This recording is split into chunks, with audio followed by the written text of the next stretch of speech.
ऐसा सुना गया है कि जब जब किसी अपराधी का सच सामने आता है तो वो देश छोड़कर भाग जाते हैं, चाहे वो अपराधी एक एक्टर हो या बड़ा बिजनेसमैन हो या कोई पॉलिटिकल नेता हो। लेकिन यहाँ हम बात कर रहे हैं सेक्स स्कैंडल में फंसे जेडीएस सांसद प्रज्वल रेवन्ना की, जिन पर कई महिलाओं का यौन शोषण का आरोप है और वीडियो वायरल होने के बीच ही वे जर्मनी भाग गए। इस पर उनके परिवार का कहना है कि रेवन्ना पहले से ही बाहर जाने वाले थे और मामले से उनके गायब होने का कोई संबंध नहीं है। अब सवाल ये भी आ रहा है कि आरोप लगने के बाद सांसद को बाहर जाने की इजाजत कैसे मिली। हाँ, यही सवाल जो आप सभी के मन में आता है, अक्सर आता ही होगा। आखिर अपराध करने के बाद बिजनेसमैन या बड़े बड़े नेता बाहर कैसे भाग जाते हैं, क्या तरीका है इसके पीछे। अब विदेश मंत्रालय ने कहा है कि सांसद के बाहर जाने को लेकर राजनीतिक मंजूरी नहीं ली गई, बल्कि वे डिप्लोमेटिक पासपोर्ट पर जर्मनी गए हैं। अब समझिए कि ये डिप्लोमेटिक पासपोर्ट आम पासपोर्ट से कैसे अलग है और कितना पावरफुल है, क्योंकि अक्सर ज्यादातर देशों में इसके साथ वीजा की जरूरत नहीं पड़ती है और साथ ही इसके बहुत से ऐसे फायदे मिलते हैं जो सामान्य पासपोर्ट होल्डर को नहीं मिल सकते। इन सारे सवालों के जवाब जानने के लिए वीडियो अंत तक जरूर देखें। आपको बता दें, ये डिप्लोमेटिक पासपोर्ट नेताओं और कुछ अधिकारियों को ही जारी किया जाता है जो देश के प्रतिनिधि के तौर पर बाहर जाते हैं। कत्थई रंग के इस पासपोर्ट में 28 पेज होते हैं। वैसे तो इस पासपोर्ट की वैधता 5 साल की होती है, लेकिन कई बार इस पर भी तय होता है कि पासपोर्ट होल्डर कितने बड़े ओहदे पर हैं या फिर वो किस तरीके के काम के लिए बाहर आया जाया करते हैं। और नॉर्मल पासपोर्ट केवल 10 सालों तक ही वैध रहता है। नियम के अनुसार लोकसभा और राज्यसभा दोनों के ही सदस्य इसके लिए अप्लाई कर सकते हैं। सांसदों के अलावा उनके जीवन साथी भी MEA की वेबसाइट से इस पासपोर्ट के लिए आवेदन कर सकते हैं, लेकिन इससे पहले उन्हें दूसरा पासपोर्ट बंद करवाना पड़ता है। आगे बताते चले, सदस्यों को बाहर जाने से 3 हफ्ते ई पॉलिटिकल क्लियरेंस लेना होता है। सांसद केवल राजनीतिक मकसद से ही नहीं, बल्कि इस पासपोर्ट पर निजी यात्रा भी करते रहते हैं। इस दौरान ये नियम है कि वो कोई भी ऐसा काम ना करें जिससे प्राइवेट सैर सपाटा ऐसा लगे जैसे वे भारतीय संसद के प्रतिनिधि के तौर पर आए हैं। वैसे तो डिप्लोमेटिक पासपोर्ट पर पहले भी बात होती आई है। जैसे कि आपको बता दें, पिछले साल राहुल गांधी की संसद सदस्यता रद्द होने के बाद उन्हें ये पासपोर्ट सरेंडर करना पड़ा था।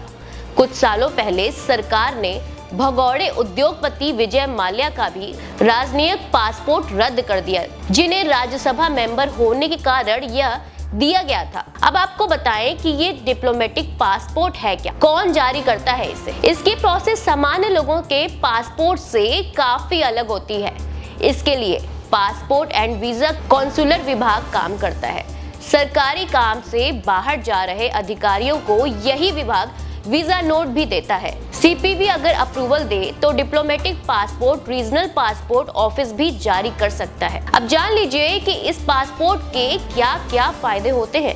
आपको बता दें, इस पासपोर्ट को राजनयिक मिशन पर सरकार का प्रतिनिधित्व करने वाले अधिकारियों की आधिकारिक पहचान का दस्तावेज माना जाता है। इस पासपोर्ट धारी को कई इंटरनेशनल सुविधाएं मिलती हैं, जैसे होस्ट देश में उनकी गिरफ्तारी या कार्रवाई नहीं हो सकती। कोई भी खतरा आने पर उन्हें सबसे पहले सुरक्षित देश से निकाला जाता है। उन्हें विदेशों में एम्बेसी से लेकर यात्रा के दौरान कई सुविधाएं दी जाती हैं।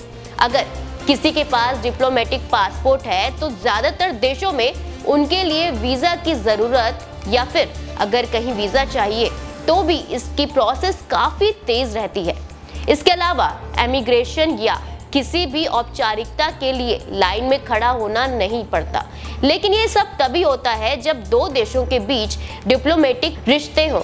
तनाव या प्रतिबंधों से जूझते देश के साथ ये पॉसिबल नहीं होता।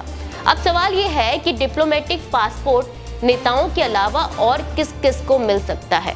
पहला, विदेश यात्रा करने वाले भारतीय विदेश।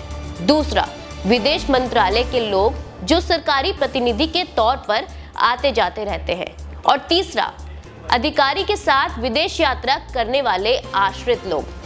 अब आखिरी सवाल ये है कि क्या रेवन्ना का डिप्लोमेटिक पासपोर्ट रद्द हो सकता है? आपको बता दें, ME expose person Randhir Jaiswal ने पासपोर्ट निरस्त करने की बात पर कहा है कि अभी मामले में सरकार आरोपी का पासपोर्ट तभी निरस्त कर सकती है जब कोर्ट का आदेश हो।